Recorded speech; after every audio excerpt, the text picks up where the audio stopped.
Olá, esse é o podcast do CAEC.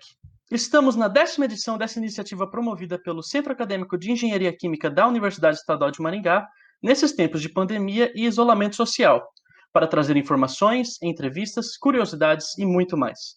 Você pode escutar nossos podcasts por várias plataformas, como Spotify, YouTube, Anchor, Google Podcasts, entre outros.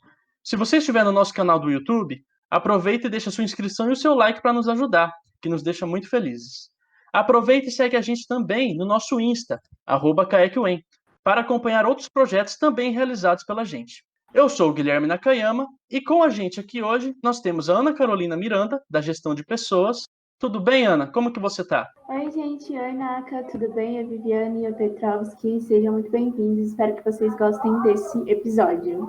E também o João Vitor Petrovski, da Diretoria de Assuntos Acadêmicos. E aí, João, tudo bem? Beleza? E aí, Naka, tudo certo? Oi, Viviane, oi, Ana. Ótimo. Hoje aqui com a gente, como aqui os nossos convidados também já falaram, a gente tem a presença de uma convidada muito agregadora. Formada em 2009 na Escola Objetivo em Técnica de Segurança do Trabalho, Viviane Munhoz. Tudo bem com você, Viviane? Olá, boa noite, tudo bem? Sim. Hoje a Viviane trabalha em uma empresa terceirizada da Suzano, lá em Três Lagoas. Queria inclusive dizer que é em Mato Grosso do Sul, é o estado onde eu nasci.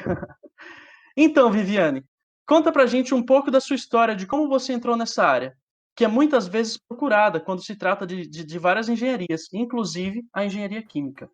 Eu comecei meu curso, né, como você mesmo falou, no NEP Objetivo Ilha Solteira. Terminei meu curso em 2009, para Três Lagoas para procurar emprego, porque Ilha Solteira é precário nessa área sobre segurança do trabalho. E aí eu comecei meu trabalho aqui em Três Lagoas numa consultoria, onde abriu as portas para mim, meu primeiro emprego. Depois consegui já me atuar mais como técnico de segurança do trabalho numa construção civil, que foi no projeto da Eldorado. E assim foi seguindo minha carreira profissionalmente, graças a Deus. Trabalhei em frigorífico, trabalhei em parada geral, fui para trecho, fui para fora da cidade. Agora estou atualizada aqui em Três Lagoas mesmo, já vai fazer 2 anos nessa empresa que eu estou. Muito bom, muito bom. E muita gente não sabe, a gente queria perguntar, já para a gente colocar um pouco da sua área, né? Conta um pouco para a gente também, de maneira breve, quais são as tarefas que uma técnica de segurança do trabalho realiza na rotina? Nossas tarefas são mais rotineiras, né?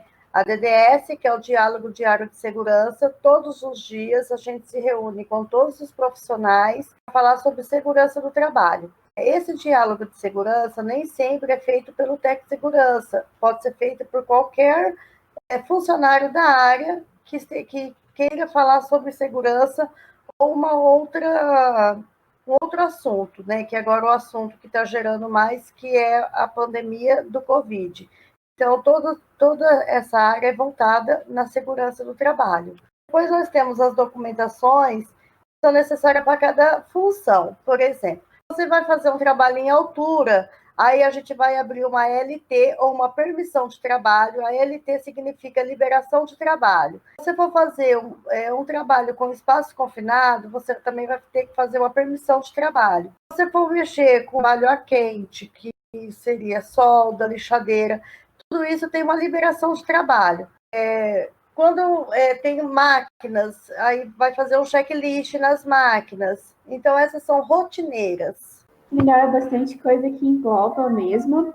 E aí a gente tem uma pergunta para você, Viviane, que queríamos saber por que você escolheu o curso técnico, por que você escolheu essa área e por que você não optou por fazer uma faculdade, talvez, nisso. Queríamos saber um pouco dessa sua trajetória, dessa sua escolha, muito importante. Na época, eu escolhi o técnico de segurança. Eu escolhi o curso técnico, na verdade, né, por ser mais fácil, por ser um curso rápido. Eu sempre trabalhei, então, assim, eu não tinha tempo para fazer uma faculdade. E com o curso técnico, era um curso mais rápido. E o técnico de segurança do trabalho foi uma escolha. Na época, quando eu fiz, já estava no auge, onde as empresas já estavam começando a contratação. E foi a minha escolha. E numa escolha muito bem, que eu adoro o que eu faço. Viviane, entrando mais a fundo na sua carreira, você já presenciou algum acidente? E qual é o tipo de acidente mais recorrente na indústria em geral, assim? Então, eu nunca presenciei nenhum acidente grave e nem fatal, graças a Deus. Na minha área, eu só tive acidentes com cortes pequenos, mas com esforço físico, que seria uma cãibra, uma torção de pé. Esse acidente grave eu nunca participei, não. Ah, que bom, né? Ainda bem que nada aconteceu de grave, que continue assim. Falando mais de dentro da empresa, a gente também tem uma dúvida aqui que é em relação ao número mínimo de funcionários associado ao risco da empresa, né? Ao risco associado na empresa. Quanto é indicada a contratação de um técnico de segurança do trabalho? Normas regulamentadoras, 50 pessoas, dependendo do grau de risco. Por exemplo, a empresa que eu trabalho, ela contém 6 pessoas, só que o grau de risco dela como é alto, que a gente mexe com máquinas pesadas, então eles resolveram contratar um técnico de segurança para poder visar mais a integridade física do funcionário. Então, assim, em geral, são 50 funcionários para um grau de risco número 4. No mínimo, 50 funcionários. Viviane, você podia explicar um pouco melhor para a gente essa questão de grau de risco? Nas normas regulamentadoras, tem um quadro, onde esse quadro ele é muito simples, só de olhar você vai conseguir entender. Então, ele começa com um grau de risco 1, 2, 3 e 4. E de 50 a 100 funcionários, o grau de risco 1, 2 e 3 não precisa de um técnico de segurança do trabalho. Aí, onde que eles vão formar um SESMIT. O SESMIT ele é formado pelo técnico de segurança do trabalho, pelo médico, pela enfermeira do trabalho e pelo engenheiro. Não vou conseguir explicar sobre o grau de risco, porque é uma contagem feita por cálculo. Viviane, só voltando um pouco, qual é o tipo, assim, de acidente que você mais vê? Não que aconteça, tipo, na sua empresa, mas que você mais vê fora, nas outras empresas, em geral, assim, no mundo. O que eu mais vejo que, assim, toda quarta-feira a gente tem uma reunião de segurança do trabalho. Então, é a falta do uso do EPI. Se o funcionário deixa de usar um equipamento de proteção individual,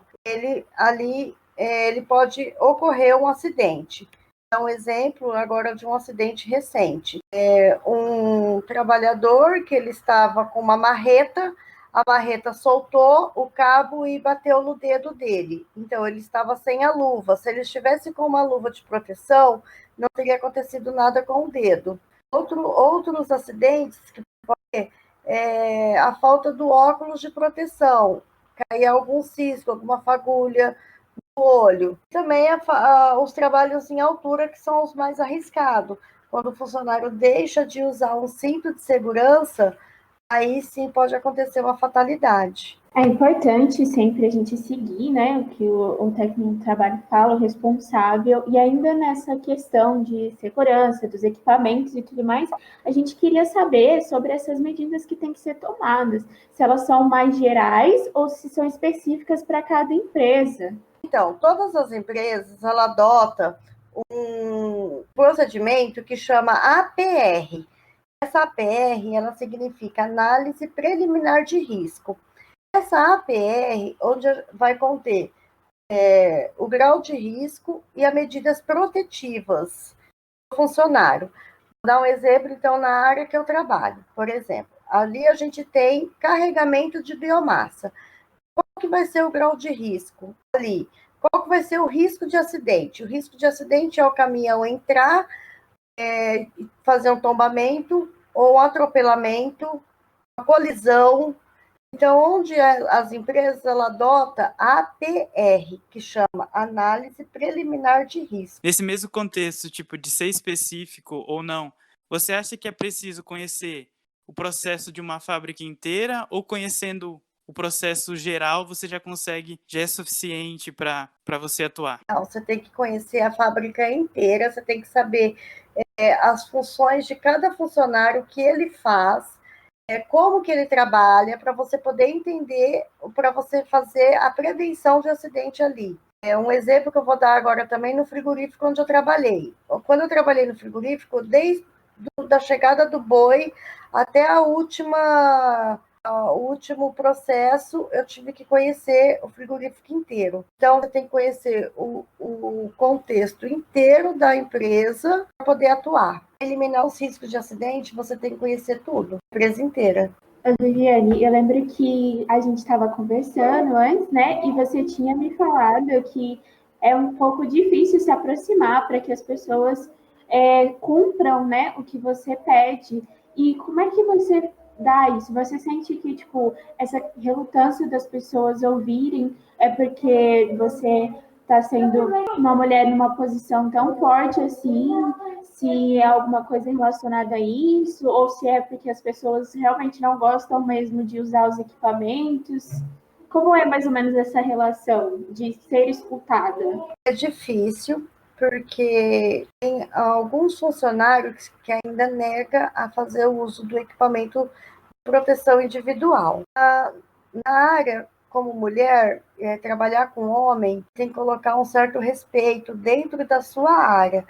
Nisso, a disciplina, onde que a mulher que vai atuar, ela tem que ter uma disciplina para poder conseguir conter. Se ela não tiver essa disciplina, ela não consegue conter, porque aí vai ter até... vai ouvir o que ela não quer, né? Porque trabalhar com homem não é fácil. E aí, para eles poderem usar o equipamento de proteção individual, tem que saber chegar a falar com calma, não chegar na grosseria, não chegar na estupidez, não chegar cobrando, tem que chegar falando, com calma, com cautela. Aí eles conseguem entender. E aí é onde eles me respeitam. Então, já pegando neste assunto, né, a gente tem uma dúvida assim: o que pode acontecer com as pessoas que se negam a seguir essas normas de segurança? E não no sentido acidente, mas no sentido burocrático, né? O que pode acontecer com elas? O que pode acontecer? Pode gerar uma advertência. Primeiramente, a gente dá uma advertência verbal. A gente chama o funcionário, pergunta por que ele não está usando o EPI adequado para aquela função. Se ele negar a usar, continuar negando a usar, aí vem a advertência por escrito. Aí você dá a primeira advertência verbal, a segunda por escrito, a terceira por escrito novamente, aí a quarta a gente pode dar a demissão. E Viviane, contextualizando com esse atual cenário de pandemia mundial, você observa mudanças na área de segurança do trabalho, principalmente nas questões dos EPIs, né? Máscaras, luvas, essas coisas. E no futuro, você acredita que haverão mudanças nessa área? A máscara já era um uso adequado para a gente, mas na hora do trabalho. Agora, com a pandemia, a gente já adotou a máscara para usar desde a hora que a gente sai de casa. Para entrar dentro do carro, para entrar dentro do ônibus, a gente já fica com a máscara o tempo todo. E assim, a única mudança que eu senti foi a utilização da máscara mesmo o tempo todo e o espaçamento de 1,5 m. Antes a gente fazia DDS, a gente juntava, ficava bem mais próximo. Hoje a gente faz a DDS com um distanciamento de 1,5 m por pessoa para poder dar o afastamento e com a máscara. E você acha que, tá tendo mudanças regulatórias, de lei mesmo?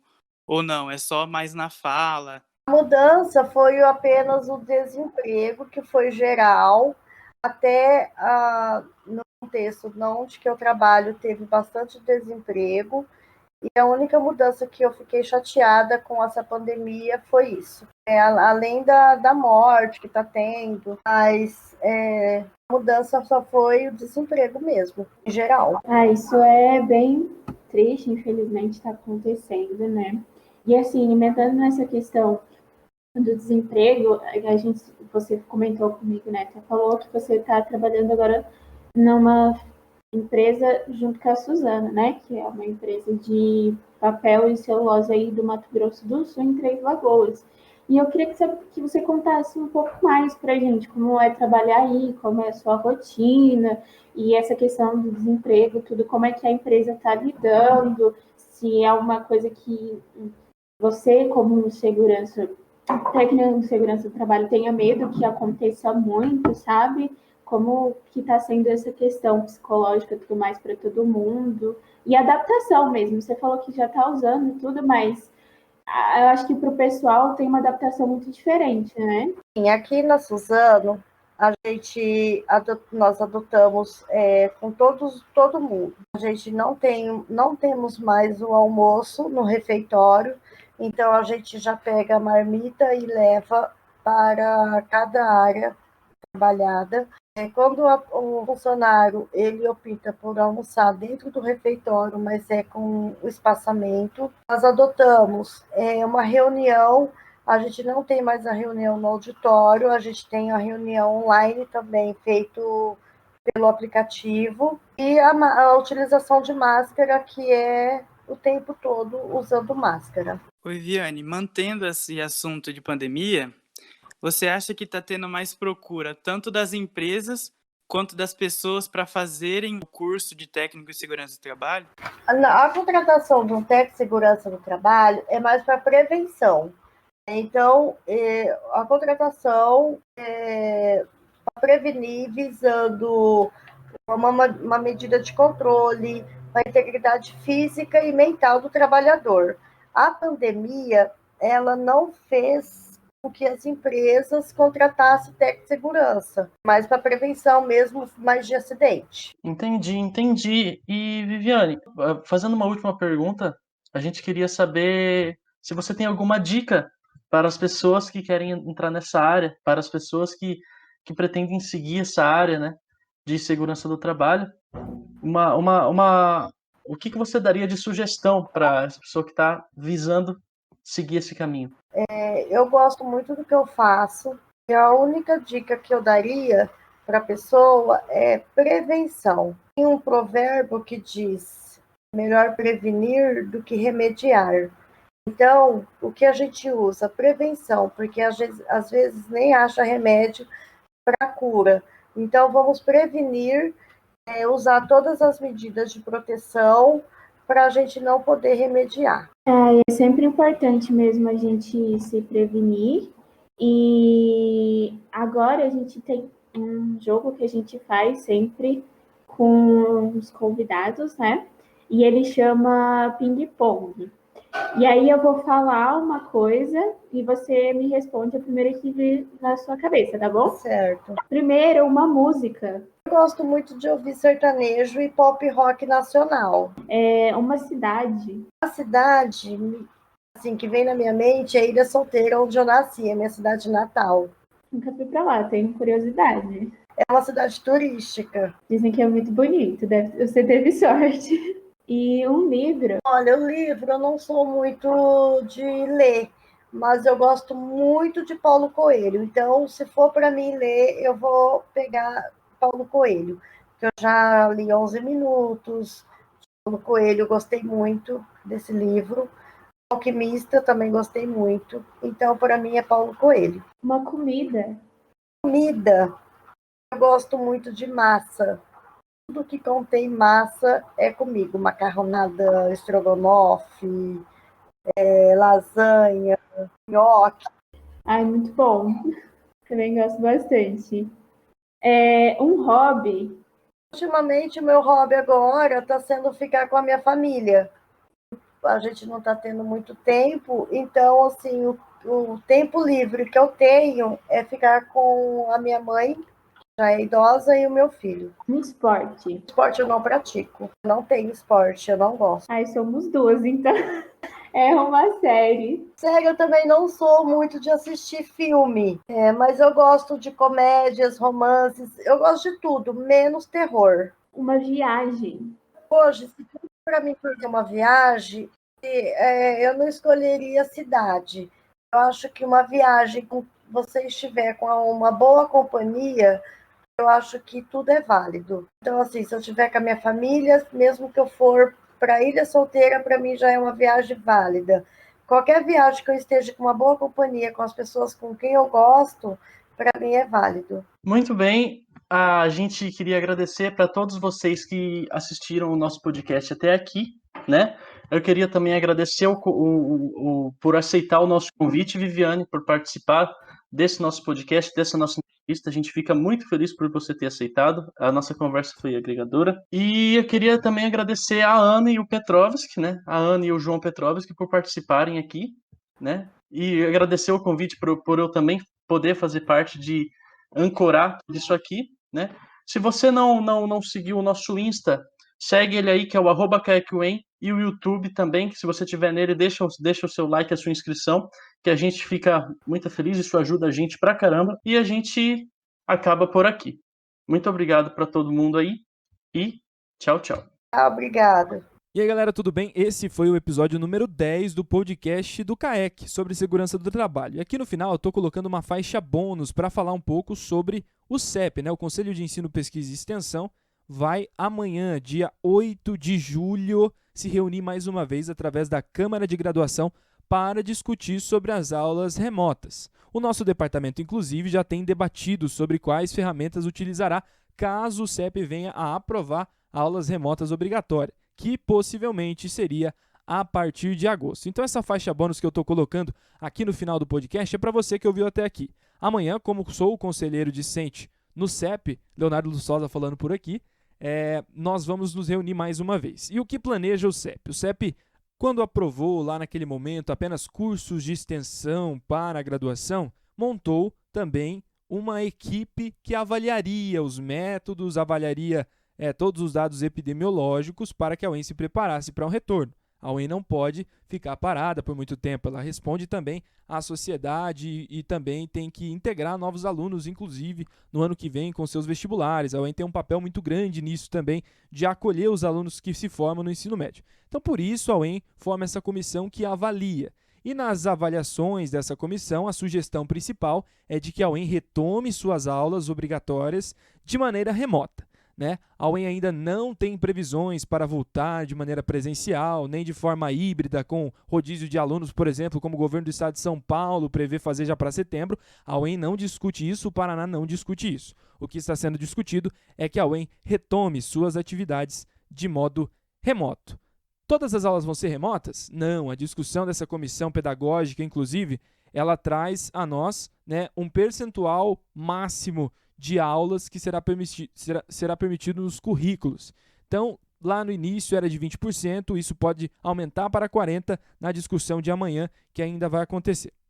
Além disso, matérias como as matérias práticas, elas ficarão para depois. Como a UEM não consegue alocar os alunos em seus laboratórios, em seus espaços físicos, não é permitido, inclusive o governo não permite aglomeração de pessoas para esses fins. Então, não teremos, pelo menos em breve, né, de volta as matérias práticas, apenas as matérias teóricas, que possivelmente serão decididas por cada departamento. Então, o departamento de Engenharia Química, com o seu conselho lá de dentro, né, decidirá quais matérias trazer para esse momento de pandemia. Cada semana eu vou tentar atualizar ao máximo vocês que escutam o nosso podcast e toda a graduação da Engenharia Química, para que também nós tenhamos aí um respaldo, nós tenhamos um respiro para saber dessas novidades, beleza? O CAEC não parou, o CAEC tem muitas atividades sendo realizadas, inclusive os nossos podcasts, todas as terças-feiras às 17 horas. Além disso, às sextas-feiras, na última, inclusive, tivemos o Integra CAEC, conversamos com o Centro Acadêmico Jorge Davis, lá da Bahia.